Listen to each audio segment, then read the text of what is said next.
Sometime later, we find our flesh having protagonist as he fights some goblins.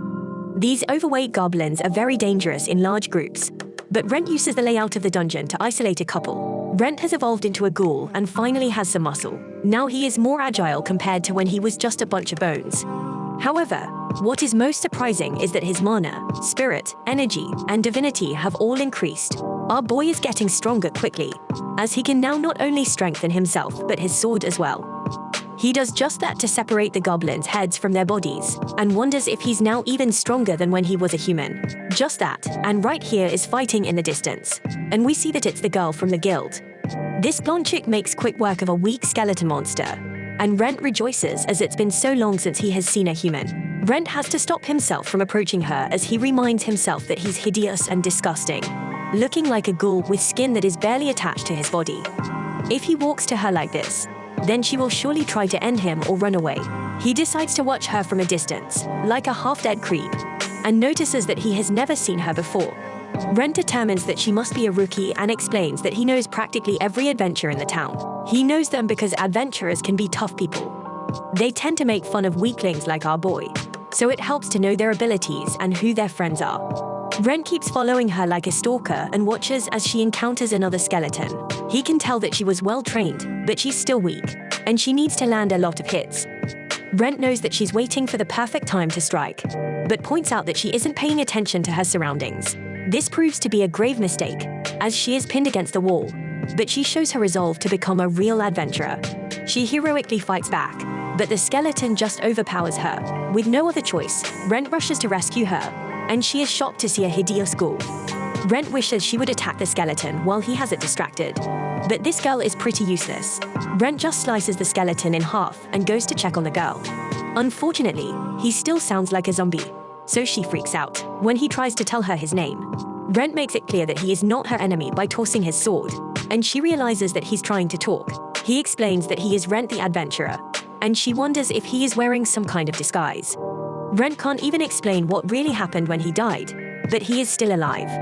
She can tell that he is unlike the other monsters, and she thanks him for saving her. Rentt has to assure this terrified girl that he isn't going to end her life, but he does ask for help. She agrees to buy him a robe so he can return back to town, and he lets her keep the change after she does so.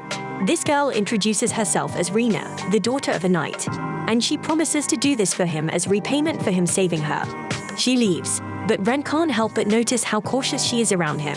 A proper adventurer would report a mysterious ghoul like himself to the guild, but Rentt believes that this girl he just met and knows nothing about won't betray him. Back in town, the first thing this chick does is run to the guild. The guild lady from earlier was worried about her, and Rena explains that she has an urgent question to ask her. Back in the dungeon, Rentt fights another slime and finally confirms that he is a lot stronger than when he was a human. In fact, he's not only stronger, his body now moves exactly how he wants it to. Rentt destroys yet another slime by hitting its core perfectly, and he begins to wonder if his vision is getting better as well. He assumes that it's actually combat intuition, something you can't learn from training or studying. Rentt can't help but think of the irony, as he only got the power he has always wanted most after he ended up in this rotting corpse of a body. Just then, Rentt is surprised to see that Rena has returned. Rentt must assure her that he isn't some other ghoul and explain that ghouls don't show up on the early levels like this. She can tell that Rentt has gotten a little better at talking, and our diligent hero explains that he has been practicing.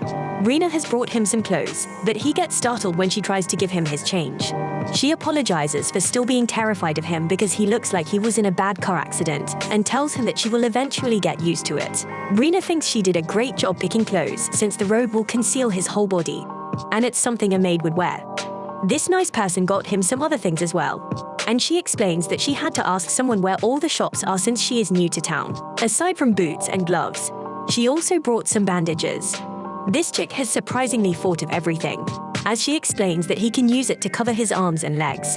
This gesture makes Rentt want to cry, but his decrepit body lacks the moisture and tear ducts to do so. Rentt puts everything on and actually looks pretty good. It's much easier to move in it all than he thought it would be, but he admittedly loses some visibility. He will still be able to fight, so he tells Rena that it's all perfect. She makes a pretty bad move by showing him his now hideous face, but she reveals that she brought him a mask. Rena knew his hard-to-look-at face would be a problem, so she got it for him. This mask slams itself onto his face like it knows how badly it needs to be hidden, and Rentt is shocked to find that it won't come off. They both freak out, and this dim-witted girl explains that, looking back, the shop she got it from did seem a bit suspicious. It wasn't one of the shops her friend showed her, and she bought it because it was cheap. It was only a crazy low 3 copper coins. But she explains that she did check it for curses. Nothing happened when she touched it. But Rena determines that the mask must have a curse that activates when it's put on. Rena is shocked to see that Rentt can use divinity, and he wonders if he can break the curse now that he has more divinity. Unfortunately, he runs out of energy, so she apologizes. Rentt explains that the mask responded to his divinity, so all he will have to do is save up some money and ask the powerful cleric to break the curse. He tries to console her, but backs away when he remembers that he is a monster. Rena stops him, as she has come to realize that Rentt is not a bad person. She says that she isn't scared anymore, but she is still shaking. Rentt tells her that she doesn't have to force herself, and she can take her time until she's really used to him being a decrepit zombie. Rena promises that it won't take long, and the two head back to town. On their way, Rena explains that there weren't any jobs for rookies like herself in the capital, so she came to Malt. Rentt is still surprised that she came all the way out to the countryside, but she explains that she wants to see the world. Her main goal is to get stronger and become a full-fledged adventurer. Rentt suggests that it's better for an adventurer to be a coward like him, since everyone only has one life to live. She agrees for some reason, and he jokes about how zombies like him are rare, so they both laugh it up like it was the funniest joke ever. When they arrive at Malt, Rentt points out that a lot of people know him there, so they will surely know that something is wrong if he shows his ID. They decide to use another gate, and Rentt thanks his new friend, as he would never have gotten as far without her. She says it's not a big deal, but he explains that he is a monster, and if she helps him get into town, she will be considered a criminal.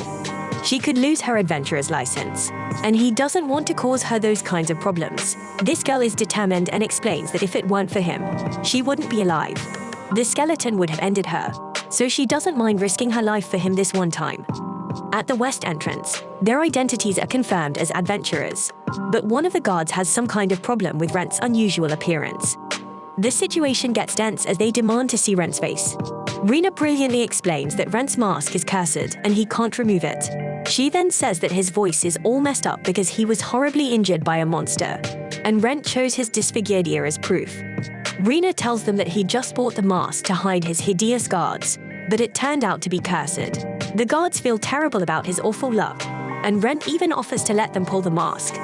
The guard gets all the proof he needs when his feeble attempt to remove the mask fails, so he allows Rentt to enter. Rentt credits Rena for their success, but she once again just says that it's all part of her repayment. However, just then, Rentt disappears. Rentt just watches her desperately search for him like a jerk, and thinks about how she's a good kid. She wears a bunch of cheap equipment, but it's been well maintained. She is also a decent fighter and isn't that dumb. Most importantly, she is brave, so he is sure that she will make a fine adventurer. Rentt explains that anyone he knew with her kind of talent eventually left him. He must leave her for now. And when he looks a little more human, he promises to apologize to her face to face. Afterwards, we see why Rentt really left Rena behind as he goes to see a more suitable human cooperator, someone with a bit of a past and a person who can be trusted to keep secrets. Rentt just walks into a house where he finds his very suitable human cooperator, named Lorraine. He tries to wake her up with his messed up voice, but she refuses. He threatens to drop a book on her head, so she knows it's Rentt, but she's surprised to see him all covered up. Rentt doesn't prepare her at all, and shockingly, he just shows her his ghoulish arm. I appreciate you viewing my anime recap, Unruly Family. Please let me know what you think about part 2 of the Unwanted Undead Adventurer by liking, sharing, subscribing, and leaving a comment.